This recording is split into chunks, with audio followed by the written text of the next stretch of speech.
Kalau kita tanya ke Bapak sih, Bapak merasa nggak pernah, karena kan dia juga pernah datang ke sini Pak sebelum peristiwa itu bawa golok ngancem Bapak gitu. Oh, sebelum kejadian pernah datang? Iya, sudah pernah berapa tahun ya, setahun yang lalu. Oh, jadi setahun yang lalu pernah ngancam juga? Iya, gitu.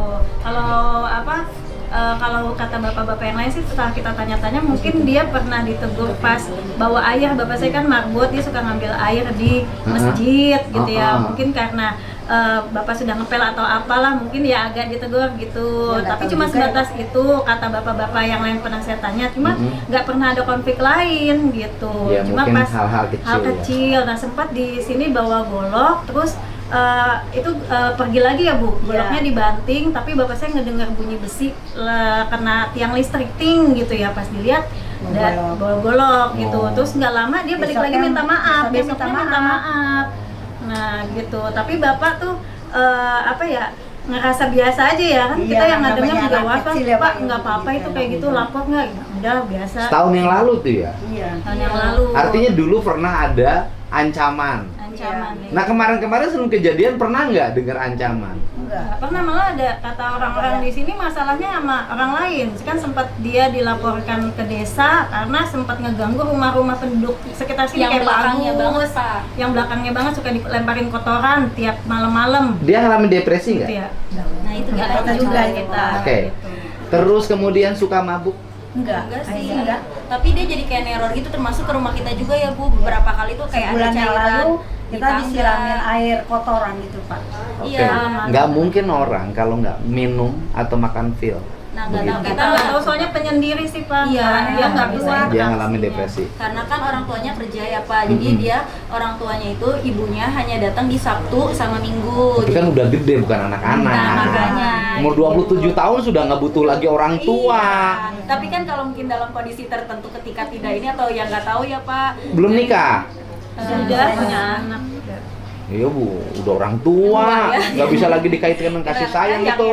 iya, makanya. Iya kan? Karena dulunya kasih sayangnya cukup kan, orang tuanya ada dua-duanya kan. Terus yatim sih Nggak waktu ada, itu beliau. bapaknya udah. Umur berapa yatim? Masih kecil ya bukannya ya? Masih kecil terus. Dia pernah nikah Nikah. sama orang mana? Nggak tahu deh. Apa mana ya? Terus bercerai ya. Oh, terus cerai lagi punya anak. Iya. Anaknya di mana? Sudah bawa istrinya. Oh, cerai pisah ya. Iya. Berarti dia di rumah sama ibunya. Iya. Berdua aja. Berdua aja. Ibunya sekarang masih kerja. Kemarin sih masih. Kemarin sih dipanggil tapi nggak tahu nggak kesini setelah Pas kejadian di penangkapan telepon. polisi mah masih ada ya. Iya. Ya artinya kan dia sering meneror orang, Iya. ya kan? Ngelempar pakai kotoran, Iya. ngelempar rumah. Kan harusnya kan orang yang sudah sering neror begitu ditangani. Nah itu Waktu tadi itu ya sempet ya Udah, ada Pak, dapat udah cerita ini.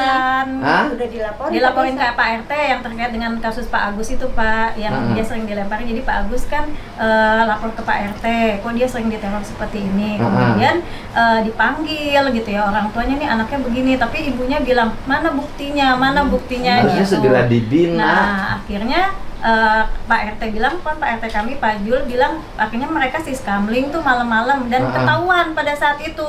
Ketahuannya apa? Ketahuan dia nimpuk gitu ya, ketangkep. Nah akhirnya dirembukin di rumahnya. Nah memang hasilnya waktu itu harusnya dibina, tapi pas ibunya itu disuruh ke dinas, katanya dia tidak mau ibunya gitu. Iya, kalau saya sih setiap gejala itu harus dideteksi dini dan ditangani. Kalau saya sih, menurut saya ini kayaknya ngalamin depresi. Gitu. Kemarin Kalau buat laporan juga mau udah ngalamin tes depresi lagi harusnya ya. segera dirawat. Itu segera soalnya kan orang ngebunuh tiba-tiba, Iya. buat samurai. Berarti kan orang depresi. Iya. Terus juga di medsos bilangnya bapak saya nyadap 3 Iya itu HP. Pak yang benar. Ya makanya kan itu depresi. Iya, bapak saya bisa katanya. Jadi kita juga jadi kayak kena gimana? Artinya dia berhalusinasi bahwa dirinya itu dalam ancaman, bahwa dirinya itu dalam tekanan, bahwa dirinya dalam hinaan. Berarti itu problemnya. Harusnya segera ditangani. Itu nanti ya buat seluruh warga Jabar dimanapun berada, kalau ada gejala seperti ini cepat udahlah serahin ke saya rawat dulu. Itu, ya kan, Bu? yang nggak ada korban lagi ya Iya. Pak ya. Iya, artinya kasus seperti ini kan bisa jadi banyak, bukan satu. Iya. Yang ngalamin seperti ini kan rumah tangganya gagal, terus sering menyendiri. Iya. Antisosial. Orangnya biasanya yang gini diem, Iya, Iya, iya. gitu. nggak ngomong, tapi mudah tersinggung. Nah, Iya, gitu, jadi Pak. mungkin kan emang Bapak apa ada ucapan, kita juga nanya-nanya ke Bapak, ada Bapak barangkali apa salah apa gitu ya, tapi enggak, biasa aja gitu. Ya kalau orang berhasil halusinasi, diem mudah kesinggung, ditegur gini aja misalnya, kamu kakinya kotor, jangan ke masjid, cuci dulu. Itu bisa ngamuk, bisa ngebunuh. Padahal cuma begitu aja. Ya iya, karena menurut kita normal, menurut dia tidak. Gitu. Sedih banget pas denger Bapak benar-benar, Ibu juga nyeritain ke kita kan, karena kita nggak ada yang dikasih tahu awalnya kenapa. Jadi sebenarnya pas Bapak ada di masjid pun saya juga nggak lihat, karena udah Mbak udah langsung masuk aja di rumah tetangga dulu gitu. Jadi pas penanganan Bapak itu ya kita benar-benar Iya, ibu kan jadi kehilangan bapak. Ayo. Karena katanya nggak nyangka. Kehilangan banget. uang ada penggantinya, kehilangan bapak nggak bisa diganti. sampai gue bilang niat mau sholat kok jadi kayak gini gitu ya. Ternyata bisa namanya Bu ya. Gitu. Dan Iya, yang gue mesti ini nganter mah, nyawa. Dia udah ngomongin mau buka puasa pakai apa katanya. Oh, lagi puasa Senin Kamis ya? Iya. Udah dua nih, yang satu yang dirampok, yang di Subang habis tahajud, dibegal, dipukul kepalanya sampai meninggal. Ibu Lagi rajin banget Bapak Lagi puasa, puasa Senin Kamis. Udah ambil wudhu ya Bu ya, Iya. niat mau azan. Ya Allah. ada aja ya, cuaca panas nih. Ini kan panas. Jadi kalau kemaraunya agak tinggi teriknya, itu selalu banyak kejadian. Itu cerita orang tua saya begitu. Kalau saya selalu ngikutin gaya orang tua. Jadi kalau kemaraunya panjang, matahari teriknya sangat tinggi, itu biasanya banyak kejadian. Harus hati-hati. Begal, Bu. Tiap hari loh Bu saya nanganin yang gini. Itu yang Purwakarta berarti udah dua nih. 3. Yang satu hajatan, Campaka. Cempaka Ya. rame juga. Ya kan yang dipukulin sama orang preman. Yang 2 satpam. Iya, yang Belum Jatiluhur. ketemu sampai sekarang pelakunya. Yang ketiga suami ibu. Gitu. Dimakamin di mana? Di Dauan, Pak. Campek. Iya. Iya, yang depan stasiun Dawannya. Emang di sini nggak ada komplek makam? Ada. Jadi ada rencana mau dibongkar. Dibongkar, Pak. Kenapa gusuran? Gusuran jadi khawatir nanti. Digusur untuk Pabrik Pak. Apa Pabrik. katanya. emang makamnya punya siapa tadinya? Punya Perum, jadi Oh, nanti pantes. dipindah ke Oh iya, sini. punya kawasan kali ya? Iya. Ya kan ini kan kawasan nih, yang punya kawasan nih. Berarti kan dijual sama yang punya apa? Dipakai sama yang punya tanahnya. Kita nggak bisa protes, orang punya tanah dia. Anak-anaknya yang Iya. pasti aja deh. Tapi kan kalau dia udah meninggal nggak mikirin. Ya, Bu, ya? Iya, tapi anak-anak kata Pak kasihan kalau bongkar pas. Ya bukan Bu, kalau udah meninggal Iya. nggak mikirin. Iya, nggak Orang mikirin. dia makam dia mau dibongkar kek, mau diratain, nggak mikirin. Yang mikirin tuh yang hidup. Orang yang meninggal mah nggak mikir. Enggak lah, udah meninggal udah selesai.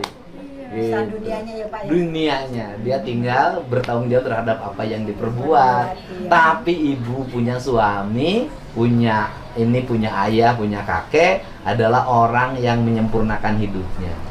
Bisa jadi kan menurut pandangan kita, wah dibunuh, gitu kan?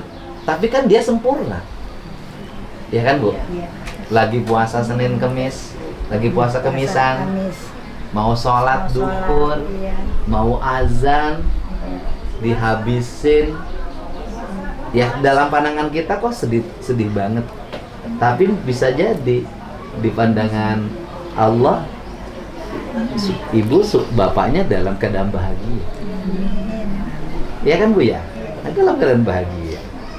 Gitu, dalam keadaan bahagia. Dia menyelesaikan hidupnya dengan baik. Ya Bu ya. Saya nyampaikan duka, saya yakin Bapak adalah ahli kebaikan, Bapak adalah ahli ibadah, Bapak adalah orang soleh, Bapak suami yang baik, ayah yang sayang pada anak dan cucunya, kemudian marbot masjid yang khusyuk dalam ibadahnya. Saya nyampein itu Bu, saya mohon maaf, ada titipan 30 juta buat di sini Bu ya. Kasih sama-sama.